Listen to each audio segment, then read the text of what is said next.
আমরা বিএনপিকে হুঁশিয়ার করে বলবো, আপনারা কি নারী হেনস্থার এজেন্ডা নিয়ে মাঠে নেমেছেন? যদি নারী হেনস্থার এজেন্ডা নিয়ে আপনারা মাঠে নেবেন, তাহলে অপেক্ষা করেন, 12 তারিখে নারীরা আপনাদেরকে লাল কার্ড দেখাবে।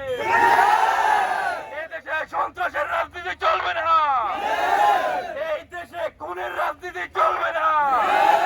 তারেক রহমানকে আমরা বলবো, দীর্ঘ 17 বছর পরে বাংলাদেশে এসেছেন, ভালো কথা, সুস্থ রাজনীতি করুন, না হয় 12 তারিখের পরে পালানোর অপেক্ষা করুন। যাকে যাকে গুপ্ত বলে আপনি বাংলাদেশে রাজনীতি করতে পারেন না। 17 বছর আপনি কোথায় ছিলেন, এখন গুপ্ত বলেন?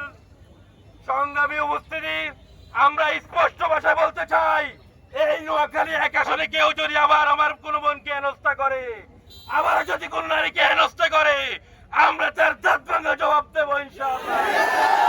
কোন মাকে কোন বোনকে হেনস্থা ছাত্র শিবির মেনে নেবে না, এই নোয়াখালীর মানুষ মেনে নেবে না।